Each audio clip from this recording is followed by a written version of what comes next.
Bonjour à tous, je suis heureux de vous retrouver en ce début d'année 2019 pour vous souhaiter mes vœux les plus sincères et les plus chaleureux. Alors 2019 sera une année dans la continuité, avec bon nombre de projets pour Mont-de-Marsan et pour son agglomération.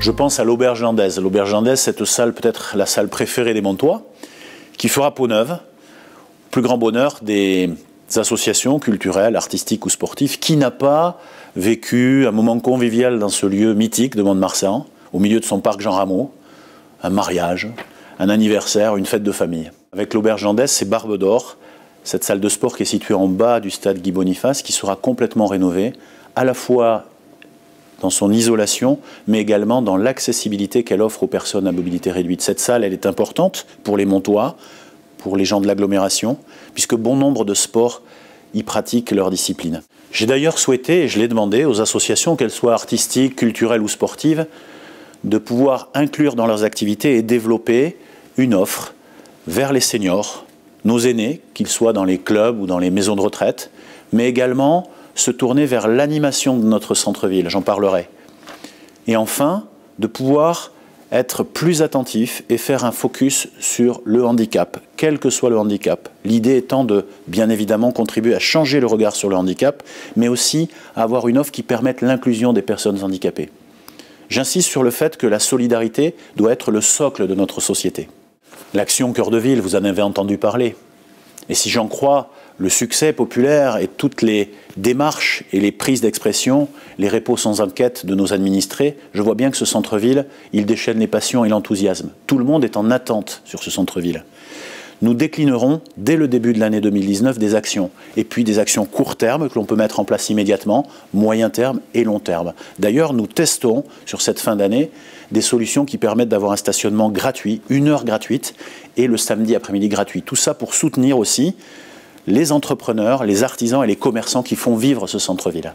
Nous allons continuer le travail d'aménagement et d'embellissement du centre-ville, avec la culture comme un vecteur fort d'attractivité du territoire. Le Théâtre de Gascogne et sa programmation plébiscitée. Le musée d'Espiau lyrique, un des plus beaux musées de France sur la sculpture figurative du fin 19e, 20e siècle. La culture est un vecteur fort de développement touristique également. Il me tarde de déambuler dans les rues avec cette triennale qui s'annonce pour 2019 sur le thème des mythes. Enfin, ma présence ici dans cet office du tourisme, du commerce et de l'artisanat se veut symbolique de notre volonté politique de développement du territoire. Vous savez, il n'y a pas d'un côté le monde rural et de l'autre côté le monde urbain. Notre centre-ville, notre cœur d'agglomération ne pourra pas se redynamiser si les villages autour n'ont pas de l'attractivité et du dynamisme. Et j'y suis attaché. A contrario, les centres-bourgs de nos villages bénéficieront de l'attractivité de ce cœur d'agglomération qu'est le centre-ville de Mont-de-Marsan. C'est parce que je n'oppose pas le rural à l'urbain que j'ai souhaité, en parallèle de l'action Cœur de Ville, accélérer la signature du contrat de ruralité avec mes collègues maires, de façon à ce que nous ayons des projets qui puissent être portés dès 2019. Et je vais vous en parler. Que ce soit sur le soin, par exemple, avec un diagnostic très précis du maillage médical et paramédical que nous avons sur notre territoire. Que ce soit sur la cohésion sociale, notamment avec un service public et un service qui pourra aller en proximité, dans les villages, une sorte de service itinérant.